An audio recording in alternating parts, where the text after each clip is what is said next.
Hi అండి, నమస్తే. నేను మీ అరుణాని. Welcome back to our channel. ఈరోజు ఇంకొక స్పెషల్ రెసిపీతో మీ ముందుకు వచ్చేసాను.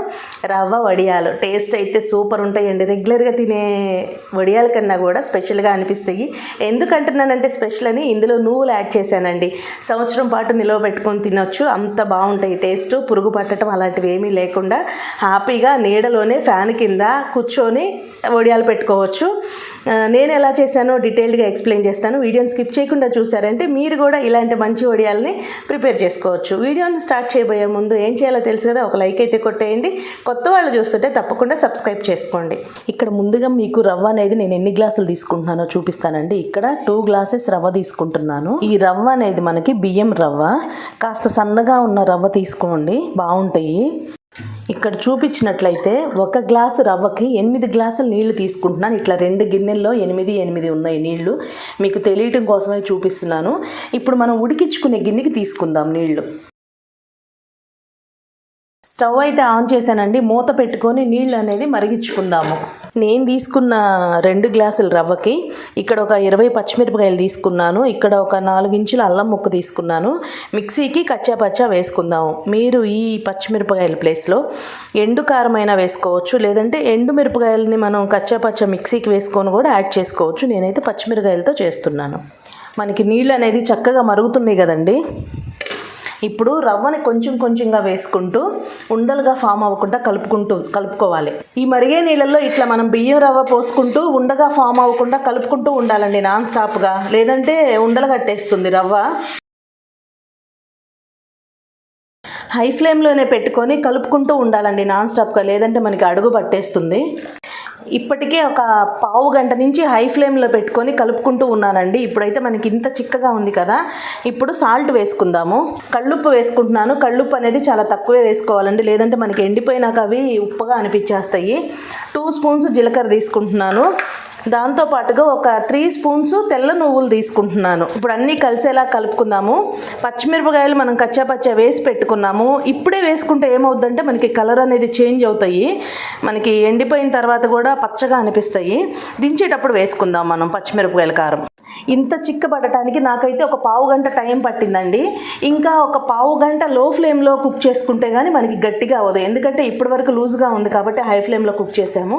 ఇప్పుడు హై ఫ్లేమ్లో పెట్టుకున్నాం అనుకోండి, చింది వస్తుంది, చింది మీద పడుతుంది అన్నమాట. లో ఫ్లేమ్లో పెట్టుకొని కలుపుకుంటూ కుక్ చేసుకుందాము. అల్లము పచ్చిమిరపకాయలు ఇలా కచ్చా పచ్చా వేసుకున్నాం కదండి, వేసేసుకుందాము. ఇప్పుడైతే కలుపుకొని ఒక 5 నిమిషాలు లో ఫ్లేమ్లోనే కుక్ చేసుకుందామంటే మనకి వడియాల పిండి అనేది రెడీ అయిపోతుంది. చూసారా, మనకి ఇంత గట్టిగా ఉంటే సరిపోతుంది. ఒక 5 నిమిషాలు కుక్ చేసుకొని స్టవ్ ఆఫ్ చేసుకుందాము. మనకైతే పిండి అనేది చక్కగా రెడీ అయిపోయిందండి. ఇక్కడ చూసినట్లయితే చూసారా, కొంచెం థిక్గా ఉంది కదా. ఇలా వేస్తుంటే స్లోగా మనకి కింద పడుతూ ఉంది కదా పిండి. మనకి పూర్తిగా చల్లారిన తర్వాత వడియాలా పెట్టుకుందాము. ఇలా ఉంటే మనకి మినిమం ఇది ఆరేటప్పటికి 2 అవర్స్ అయినా టైం పడుతుందండి. అప్పుడు చూపించేస్తాను మీకు. ఇక్కడ పిండి అయితే పూర్తిగా చల్లారిపోయింది మనకి. చూసారా, ఇలా గట్టిగా ఉంది కదా. ఇప్పుడు వడియాలు ఎలా పెడతానో చూపిస్తాను. స్పూన్తో పెట్టడానికి అవ్వదండి. ఇలా చిన్న గోరు ముద్దలు పెడతాం కదా, అలా పెట్టాలి. పిల్లలకి ఎలా గోరు ముద్దలు పెడతాం అలా చిన్న ముద్దల్లా పెట్టుకోవాలి. ఇలా చిన్న పువ్వులాగా చిన్న గోరు ముద్దలాగా ఎండేటప్పటికి మనకి చాలా బాగుంటాయి. చాలా సాఫ్ట్గా కూడా ఉంటాయి. ఎందుకంటే మనం వాటర్ అనేది కరెక్ట్గా వేసుకుంటేనే మనకి రవ్వ వడియాలు అనేది నీట్గా వస్తాయి. లేకపోతే ఏమవుతుందంటే క్రాక్స్ లాగా వస్తాయి. నేను ఇంట్లోనే ఫ్యాన్ కింద పెడుతున్నానండి.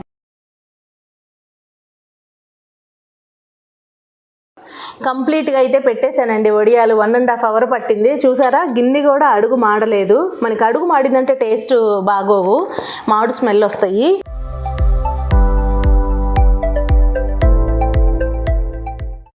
నిన్న నైట్ 7కి పెట్టానండి వడియాలు.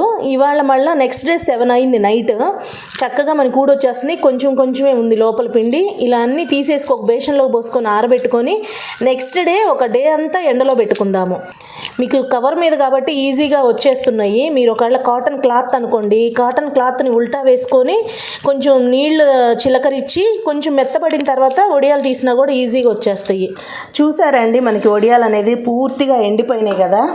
నీ ఫ్యాన్ కిందే ఆరబెట్టుకున్న వడియాలు 1 గంట మాత్రం ఎండలో పెట్టాను. మీకు చూస్తున్నట్లయితే నువ్వులు కనిపిస్తూ ఉన్నాయి కదా, నువ్వుల ఫ్లేవర్తో వడియాలు అనేది చాలా బాగుంటాయండి. మీరు ఈ నువ్వుల ప్లేస్లో కావాలంటే వాము కూడా వేసుకోవచ్చు. నేను జీలకర్ర నువ్వులు అయితే వేసాను. మీరు జీలకర్ర స్కిప్ చేసి వాము నువ్వులు కూడా వేసుకోవచ్చు. టేస్ట్ అయితే చాలా బాగుంటాయి. ఇప్పుడు వడియాల్ని ఫ్రై చేసి చూపిస్తాను మీకు. మనకి ఆయిల్ అనేది ఓవర్గా హీట్ అవ్వలేదండి, లైట్గా హీట్ అయింది. ఇప్పుడు వడియాలు వేసేసుకుందాం.